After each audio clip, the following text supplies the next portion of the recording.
Wherever there are shadows, there are people ready to kick at the darkness until it bleeds daylight. This is Bleeding Daylight with your host, Rodney Olson. I'm really looking forward to introducing my guest to you today. He has a great story about leaving a faith based on hate to one marked by compassion and love. If you want to connect with Bleeding Daylight, you'll find us on Facebook, Instagram and Twitter. If you like what you hear, don't keep it to yourself. Share Bleeding Daylight episodes with your friends.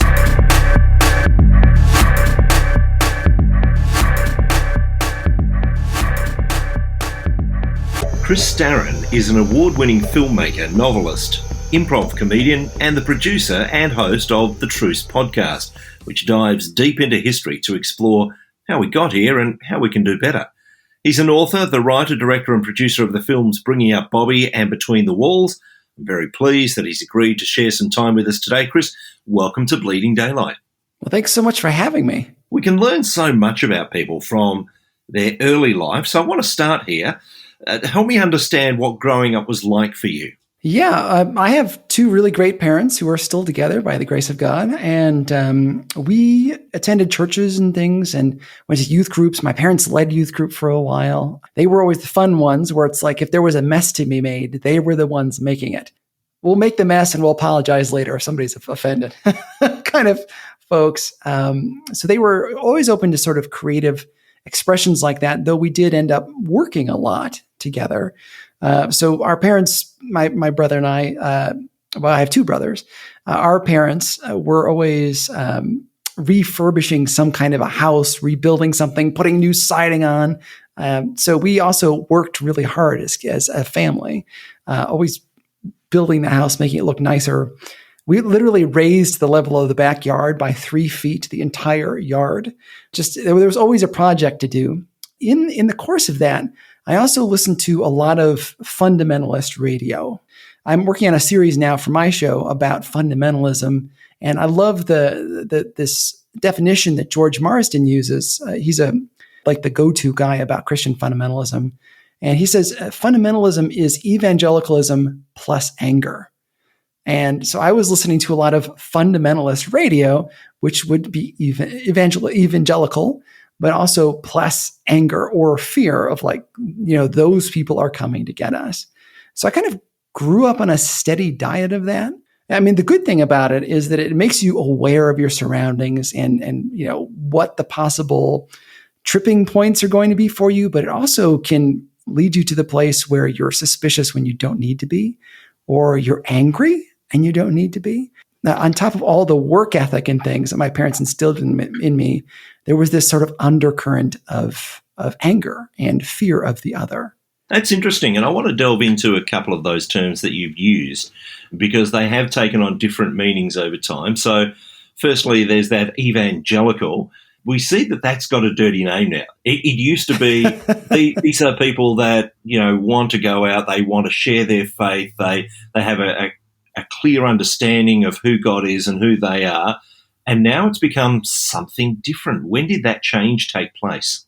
Oh, well, it's funny because it comes and goes in waves. And so the evangelical idea started out as sort of meaning all sort of Bible-believing Christians. If you take the Bible seriously, you believe in Jesus, all those kinds of things, you are an evangelical. And then eventually in the 1920s, when the term fundamentalist started being used, evangelical and fundamentalist became synonymous with each other for a while, until you get to just before Billy Graham, where they started pulling apart away from each other again. And then evangelical eventually meant anybody who agrees with Billy Graham, is another thing that George Marsden likes to say. You're an evangelical if you agree with Billy Graham. And then when you got into sort of the 80s and 90s, the two started to match back up together. So it became harder and harder to distinguish, to now where there are a lot of Bible-believing Christians who 50 years ago would have been considering themselves evangelicals, are now wrestling with this idea of, am I really an evangelical, or do we need another term? So just like a lot of things in history, they kind of come and go in waves. And that term evangelical falls in and out of favor. And now it's falling out. And that term fundamentalist is an interesting one as well, because I would say that I believe the fundamentals of the faith, but that's not what the term is meaning. And we think of fundamentalists in other faiths, and they are the people that are doing horrific things. And then we see Christian fundamentalism has taken on a bit of that shade, hasn't it? It really does. And it's unfortunate because, again, it's one of those things that it comes and goes in waves, where there are times where fundamentalists actually make a lot of sense. If you go into the 1880s, the fundamentalist movement, it wasn't yet called the fundamentalist movement because the term was invented in the 1920s, or it became into popular use in the 1920s. But sort of the undercurrent that led up to that, you can see how it made sense because the world was changing so fast. There's this saying that the person of 1850 had more in common with the year zero than the year 1900. Because the technology and things had changed so quickly, even though it was only 50 more years until 1900, they had so much more in common with the year zero, because the year zero, they were also using horses for things. It was also very hard to get information out there. You weren't using machines in general.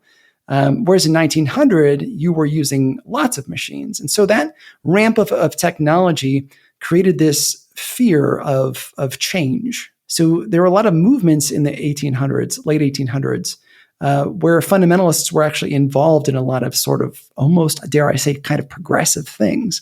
As time went on, it kind of fell into a very dark place, especially in the 1920s, there was a lot of anti-Catholic sentiment, a lot of anti-Jewish sentiment, fear of Germans, because of course we just fought a world war against the Germans, and so there was a lot of fear creeping in. Also with Darwinism, there were a lot of things to be very afraid of back then.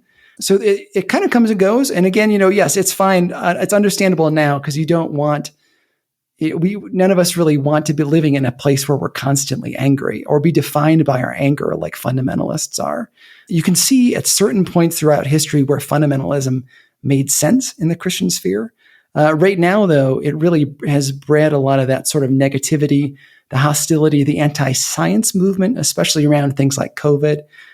You can see how that has led to very destructive things. And so this is the kind of diet that you were growing up on through the radio, taking this on board. Tell me a little about that, because we all have different experiences of the sorts of influences. How did that start to influence you? It had a lot of very good influences because I was getting a steady diet of very godly biblical teaching, which was awesome. But there's also sort of this general negativity. And so one of the markers of Christian fundamentalism is the idea that the world is getting progressively worse. And you see that through ideas like premillennialism, which is that the world is going to get worse, and then there's Jesus will come back. Whereas there's also an idea of like postmillennialism, where the world is going to get better, and that will usher in Jesus coming back. So there are different ideas in Christianity. Also, the idea of dispensationalism, that the world is divided up in all these different eras. And one of the last eras that we're in now is where the church is eventually going to become apostate. It is going to turn backwards and reject God eventually. So there are all these sort of dark movements that I was hearing on fundamentalist radio, that the world was progressively getting worse, and that Christians around the world were turning against God. And so that creates not only a fear of the other, that there is those people are coming for us, and the idea of those people changes throughout time and whatever movement, wherever you are. There was also that idea that our people are turning away from God. And so there was a looking out for apostasy within your own church, within your own small group, high school groups. I was always kind of preparing myself for people to backslide. And so it creates sort of an us and them thing that can be very unhealthy. So maybe I didn't really ever feel like there was an assurance, that there's that song that goes, "Blessed assurance, Jesus is mine." I always struggled with that because there was always this idea that it could all fall away. And that creates a very sort of negative mindset for a Christian. And there's also this idea that we're the only ones that have got it right. There's a handful of us. We've got it right. So the guys that you're listening to on the radio, they've got it right. And if you follow them, you've got it right. But everyone else is in error. How do we walk the balance between that sort of thinking that most everyone is wrong, and actually holding to true doctrine and correct theology? Where do we draw that line? Boy, that's such a big question, isn't it? I think, of course, the obvious answer is you have to read the Bible and figure out when somebody quotes something to you and says, the Bible says this about this subject, read what comes before it and what comes after it. Generally, a lot of those things you can fact check pretty quickly by just getting a little bit of context. I think the other thing is to understand, and this can seem kind of like anathema to fundamentalists, but you have to understand that the world is very complex. A lot of the subjects I cover on Truce, my podcast, the goal of the episode is generally to suss out the reality that something that we think is very black and white is actually very complex. So you have to hold on to the truth of the Bible, that there are things that the Bible is very clear are sins, but there are also a lot of things that are, matters of opinion, sort of like political parties. Like I would never go so far to say that like political party A is the party of God, because no, it's a political party, and they're going to have to, fix things like, should we repair the sewers or shouldn't we? There is no biblical command to fix the sewers. So it's like you're on your own, so don't call those things biblical commands if they're not biblical commands. So that's one of the main things, is to be able to suss that out. Plus, the reality of trying to share your faith in a way, another thing that'll help is share your faith in a way where you're not trying to knock somebody down, but just to share the faith with them, just to tell the truth. And ask yourself, when you're doing that, am I actually loving this person? Do I actually really care who this person is, what they think about, what their passions are, what their dreams are? Or am I kind of just accomplishing something? Am I going to be, go back to my church and be able to brag about this moment? Is that my real motivation? Or is my motivation to really invest in this person? Because that little soul search on your own can really give you an idea of where you are. One of the things that made a big difference for me was actually building relationships with people who I grew up listening to Christian radio, hearing about as those people to watch out for. And they were into things that I had no business getting involved in and had to draw lines between me and them. But I also, in order to be able to share the gospel with them, I had to love them and build a relationship with them. And that was one of the things that really broke down a lot of those fundamentalist walls for me. Tell me about that turning point. Where did that come? Where there's this strange disconnect in your mind between what you've been told through this Christian radio and what you're actually experiencing. How did that happen? Yeah, it was a long period of time. If I'm being honest, there was no moment where the lights came on or something, but it was a long period of time where I went to a secular college, Ithaca College in Ithaca, New York. Just in the process of getting to know people, I would just build relationships in classes, but also I had a mentor who was working for Campus Crusade back then. It's now called Cru. He would go to people's dorm rooms, knock on the door and visit them. And that was like his whole ministry. And in the course of that, he would build relationships with people, share the gospel with them. And also our meetings started out being on Friday nights, because that's, when a lot of students had time off. But then his name was Craig, and Craig decided, we're not going to do our meetings on Friday nights because that's when we should be out with people. That's when the parties are going on. That's when the get-togethers are happening. People are going to the movies. That's where we should be. We should be out there. So we'll meet on Mondays and Tuesdays when nobody's having a party. And that was a huge thing for me, just to realize even my schedule could create this sort of us and them border between me and other people, because on Friday nights, I'm so sanctified, I'm going to go to Campus Crusade. and instead of, going out and being out with friends. And then throughout the course of that, with his encouragement, I was going to parties and I wasn't drinking. I wasn't, getting involved in things I shouldn't get involved in, but I was out investing in people. I was a designated driver for some people. When I moved to Los Angeles, I was working in the film industry, which, a lot of people would, we can draw some really harsh lines and call it like the devil's playground and stuff, but you'd be amazed at what the actual demographics of the film industry are and what the people are actually like. But in the course of being out there, I got to kind of experience sort of once I got out of the safe environment of college where people are very tolerant of you and all that, I got out into the working world. I could see that there were some people who were very angry at me just for being a Christian. We hadn't really worked together yet or anything. I hadn't done anything to offend them, really. It was just my existence did offend them. And then I could also, rather than fight back like I was maybe raised to on fundamentalist radio, I could love them and then also do my job in such a way that they couldn't argue with my performance. And that was also a really good way to kind of break off some of those chains that fundamentalism put on me. Did it ever strike you as interesting in that moment when there's these people in the film industry who hate you because you're a Christian and you're thinking, that's not right?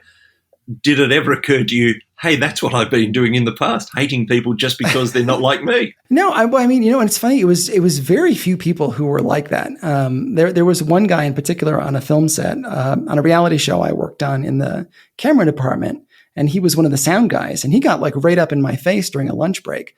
And I thought it was really funny because during lunch, I would often sit next to a Muslim guy, and I would pray to God, and he would pray to Allah. And I would give him rides home. Like he and I actually were friends on set. And then the sound guy gets in my face about how intolerant I am. I'm like, but I'm the one who's actually sitting at a table with a Muslim guy, and giving him rides home, and you're the one in my face. So I think by that time I had started to realize when somebody acts out like that, they're often coming from a place of hurt. He had no frame of reference for who I am. We barely worked together at that point. And I hadn't really even told them about my faith much. So it was really important for me by then to understand when somebody was angry at me, especially very angry at me, they were often coming from a place of hurt, and probably not for anything I did, but just some other idea they came into the relationship with. So hopefully that can breed compassion within us. I imagine we could have a whole program on assumptions, because this guy is, because you have this label of Christian, he's assuming that you think like this, you act like this, and yet so many Christians, especially those that will call themselves fundamentalists, they're assuming something about other people, and therefore we don't get the opportunity to enter into their world and to share with them the hope that we have. Right. Isn't that funny? It's the thing that we very much want, because again, fundamentalists are evangelicals. That means we want to share our faith. We're evangelistic. But then you add that anger thing in it, and it can actually get in the way of the evangelical part of you. It can actually block your evangelism and you're sharing your faith. So yeah, it's funny. Those two things are always in conflict when you're a fundamentalist. And partially there's that desire to say, if they hate us, we must be doing something right. Which, there can be truth to that. If you are living a godly, loving life, maybe somebody's going to hate you. But sometimes when people react very negatively and they hate you, it could be because you're being a jerk. And we're often not open to that idea that our actions can really speak louder than our words. So during that time in the film industry in LA, as well as having those occasional people who hate you simply because of the label that they've put on you, I'm sure there are opportunities for great gospel conversations. Yeah, you'd be amazed. It would just come up. And my brother and I, again, we're twins, and we lived together. We worked on a lot of sets together. By the grace of God, it would just come up sometimes. And it just kind of naturally in situations where even we had Christian friends that would work on a set for months and nobody knew they were Christians. And then we'd be on there for a day or two and it would just come out. Like I was that same reality show where that guy got in my face, the director of the show would take lunch breaks with me, and I almost became his confessor. And he was probably in his 50s, and I was 22, and he just like started confessing things to me. All of a sudden, it was almost like the Holy Spirit had put something on his heart, and he just was looking for somebody to unburden him. It was kind of an interesting opportunity. The Hollywood is a huge mission field. It's a huge mission field.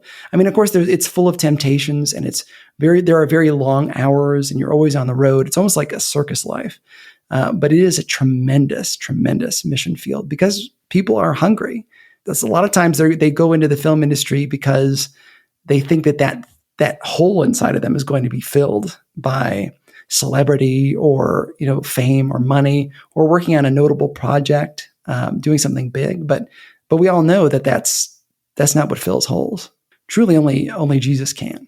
And when we start to see other people as other people rather than Yeah. the enemy, we start to see that there's a yearning for the same sorts of things that we yearn for, that completeness, that wholeness. What am I here for? And as Christians, we should have the answer. Yeah, exactly. And if you're available, I encourage people to even pray within a moment and just be like, God, is there something you want me to be doing right now? Is there somebody you want me to be seeing right now?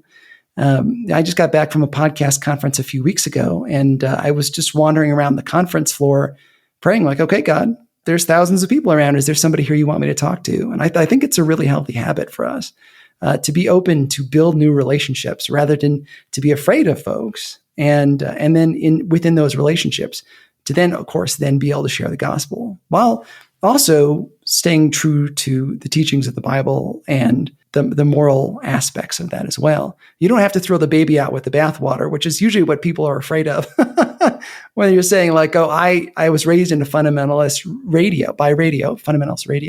My parents, I don't think really were fundamentalists, but I think the radio was. And that was where I was getting my Bible teaching from. If you can put aside what they teach you about the fear and hold on to sort of the strong relationship with the Bible, I think you've got a great basis to build on. And you've touched on the fact that we seem to be more divided these days, and a lot of that comes along political lines.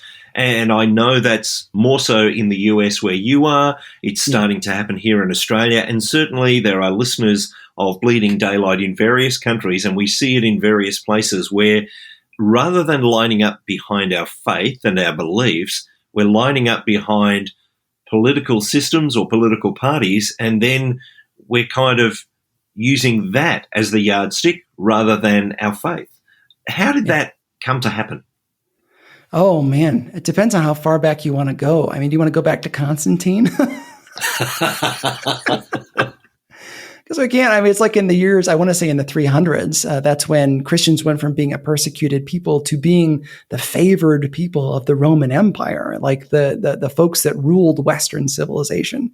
And ever since then, it's been a battle on and off. And that waxes and wanes as it goes through. And there are always going to be periods when you can say, oh, that was an era when Christianity had a big influence. In the United States, that tends to be the 1950s that people hold up as this era of godliness in the United States. And there was a lot of very public religion. God was added to our money. He was added to our Pledge of Allegiance.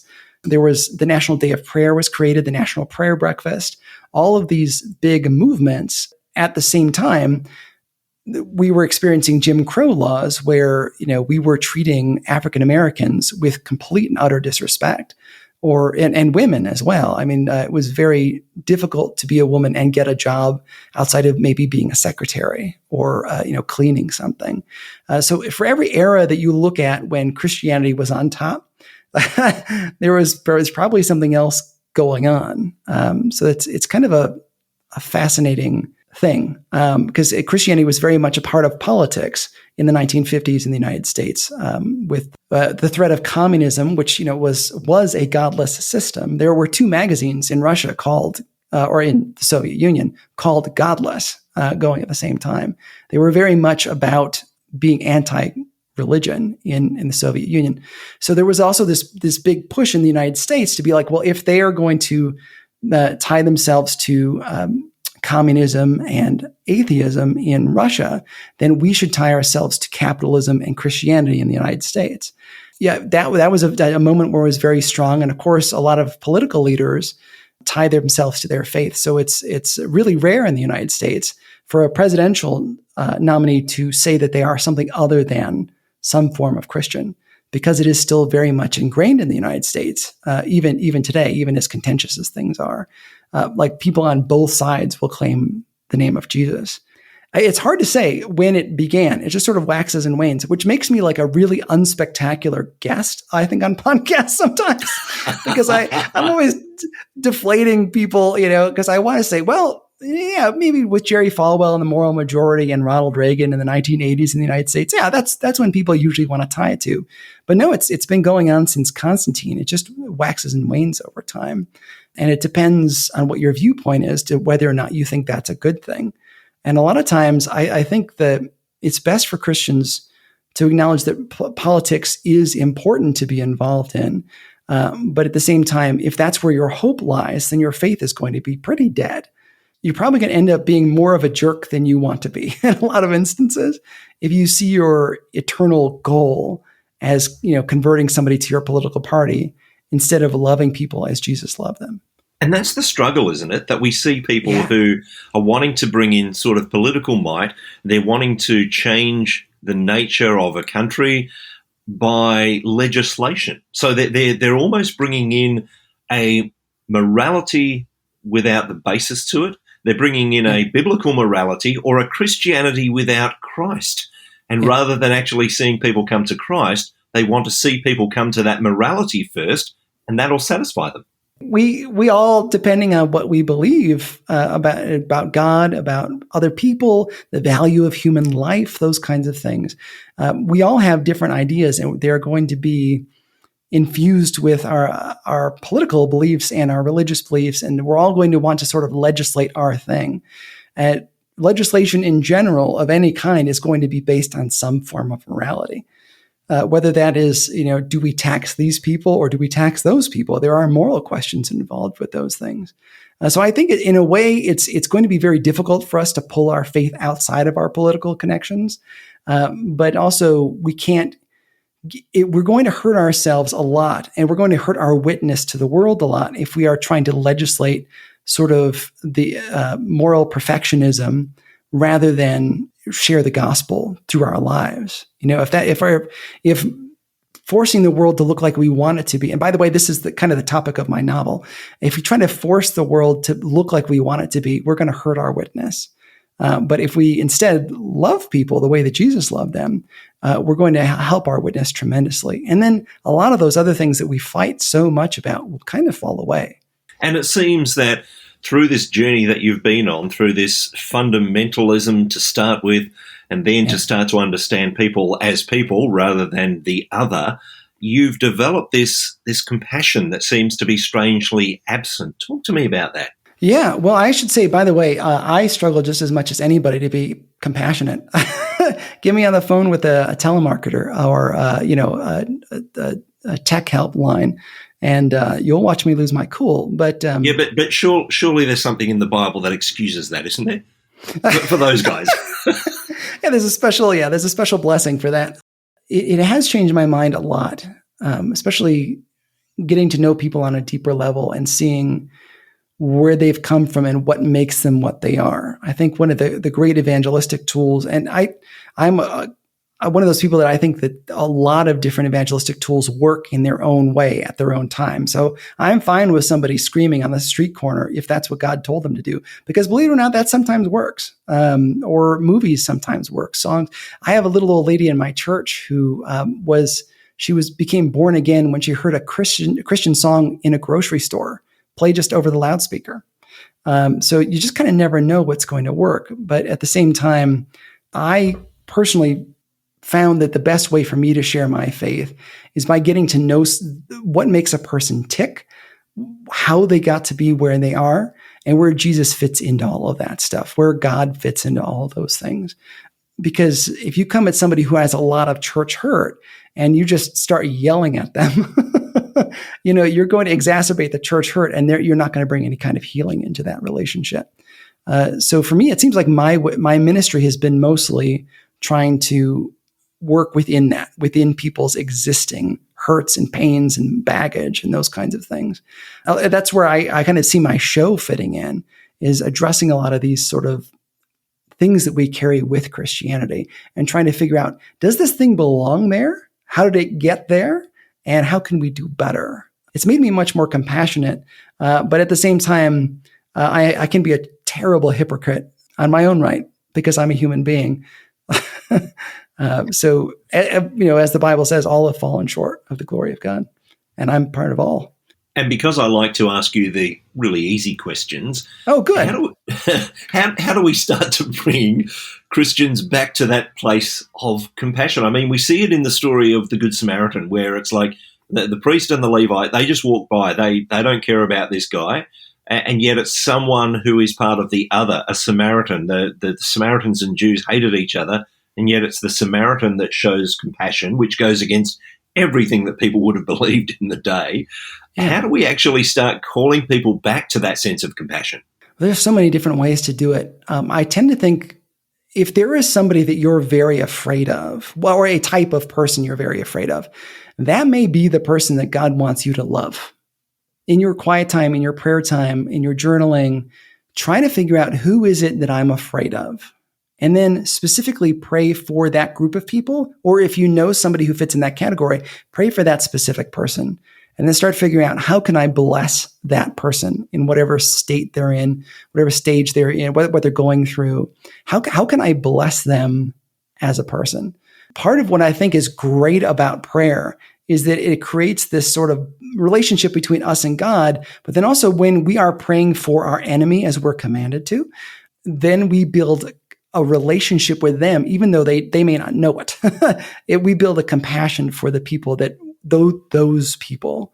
So I think that that's sort of a really great first step. The other thing that I think is really important, so many Christians that I know are so comfortable. And I think that comes with economics, that comes with their tight social groups that they never leave. I think there is a certain need for, especially American Christians, to get out of our comfort zone, or maybe first world Christians, to get out of our comfort zone and start seeing other kinds of people, especially like different economic demographics than us. Some people like never come in contact with somebody who is of another economic class unless they're serving them at a restaurant, or maybe it's their employees. You'll never cross that line. So I think it was also really important to build connections with people in other economic circles as you, as well as other ethnicities as you. That can be very important. And again, a lot of that can be built up by just praying for those people, or starting to pray for those people, and then watch as God opens those doors. How do we build compassion for someone else when they are someone that holds to the same faith we do? We see a lot of disagreement at the moment, and I know that this comes back to this question of fundamentalism. But how do we actually show compassion and love for a fellow Christian who holds a diametrically opposed view on some of the current things that are going on? Yeah. Well, I mean, I think that's a really good question, Rodney. I want to ask you a question, I guess. Have you ever been afraid of something? Oh, absolutely. I'm terrified of heights. I mean, there's a fear straight away. Yes. Yeah. I mean, you know what it's like to be afraid of something. You've been in that position, so you can understand how debilitating it can be. How if you're at the top of a building, or a cliff edge or something, how you would do anything to get away from that fear. Right? You're going to try to preserve yourself. A lot of what somebody who is in that sort of fundamentalist or angry mode, you have to remember that they are afraid of something. And so they may not be acting, just as you at the top of a cliff may do something somewhat irrational, like clawing your way, across your loved ones to get away from the cliff. That's kind of what they're doing. So it helps to have some kind of idea that they're starting from a place of fear. And so even you getting in their face about something, some political issue or whatever, is just going to clam them up more. If nothing else, start from that same place of prayer and journaling, and think, how can I bless that person? And because we are, we're supposed to bless those who curse us. How can I bless that person? And then slowly throughout your relationship, try to love on them. So maybe they'll start to see, oh, wow, Rodney's not as afraid of this thing as I am. And he really is loving people. And there's a difference. And then there are, of course, going to be those times in that relationship when you build it prayerfully that, an important subject will come up, and you can be like, you know what? you really don't have to be afraid of, people who wear masks or people who look differently than you. You can bring those things up with inside that relationship. So I think that level of prayer really, really helps as a starting point. I guess in my mind, I start to think of certain scriptures, and I know that we can all take scriptures from various places to support what we're doing or support our agenda, but I'm reminded often of Micah 6:8. He has told you, O man, what is good, and what does the Lord require of you but to do justice and to love kindness and to walk humbly with your God. I realize that in Scripture we're talking about Jesus as the Prince of Peace, and I'm wondering sometimes whether we don't feel that peace, we've got to check ourselves and say, why aren't I feeling that peace? Why aren't I walking humbly with my God and to love kindness? Why is that not the state for me? Yeah, that's an important question to ask, and of course we all have restless periods of our lives. I'm going through one right now. If we find that we're constantly angry at a group of people, I think that really is a good time to ask why, to pray about it, and then ask how can I bless those people? Because it's hard to hate somebody when you're blessing them.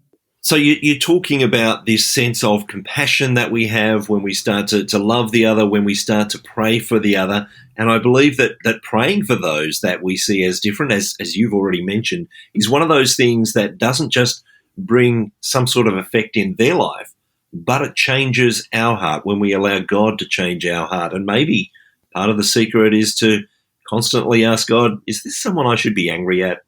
Oh, absolutely, of course. And again, also, like I said, understanding what makes somebody angry and why they're coming from the position that they're coming from. Because if you can understand where they're coming from, I think that you can have a lot more compassion. It's one of the reasons I'm working on a series about fundamentalism in the United States up until 1925 during the Scopes monkey trial, is that I want my listeners to understand fundamentalism and also not be afraid of it. And understand the logic that goes into it, because there is a certain amount of logic. It makes sense. It just isn't biblical. And if I can understand how somebody got to a certain point, then that builds compassion for me when I have to deal with them. You've mentioned a few times your podcast, Truce Podcast, and I'm sure that after hearing you, a number of our listeners are going to want to listen to Truce Podcast. Where can people find you? Sure. You can find me on social media on Twitter, Instagram, and Facebook at Truce Podcast or at trucepodcast.com. There you can also find links to my book, Cradle Robber, and my movies, Bringing Up Bobby and Between the Walls. And it sounds like we really need to get together again sometime to start to discuss those movies and the books, and there's a whole lot more to say, but it's been a delight to chat to you today. Chris, thank you so much for your time on Bleeding Daylight. Thanks for having me. Thank you for listening to Bleeding Daylight. Please help us to shine more light into the darkness by sharing this episode with others. For further details and more episodes, please visit bleedingdaylight.net.